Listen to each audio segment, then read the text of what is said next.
મહેસાણાનું વિજાપુર જ્યાં હત્યાનો કેસ ઉકેલાયો છે। વિજાપુરમાં જે હત્યા થઈ હતી તેનો ભેદ ઉકેલાયો છે।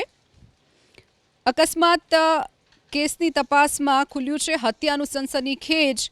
8 જુલાઈએ કારની ટક્કરે વિનોદભાઈ પટેલનું મોત નીપજ્યું હતું। ઘટનાની તપાસ કરતા પોલીસે સીસીટીવી ફૂટેજ સહિતના પુરાવાઓના આધારે મૃતક પત્ની રીટાબેન, ભત્રીજી શ્રદ્ધાબેન અને ભત્રીજા વિમલ પટેલની ધરપકડ કરી છે।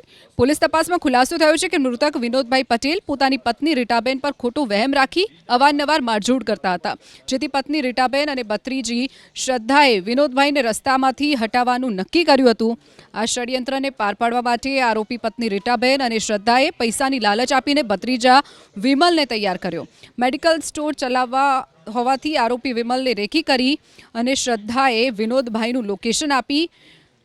બનાવના દિવસે વિનોદભાઈ મોપેડ પર નીકળ્યા અને વિમલે બ્રેઝા કારથી તેમનો પીછો કરી આનંદપુરા ચોકડી નજીક મોપેડને જોરદાર ટક્કર મારી અને ફરાર થઈ ગયો। અકસ્માતમાં વિનોદભાઈનું ઘટના સ્થળે જ મોત નીપજ્યું હતું। હાલ પોલીસે ત્રણેય આરોપીઓની ધરપકડ કરી ગણતરીના દિવસોમાં જ હત્યાનો ભેદ ઉકેલી નાખ્યો છે।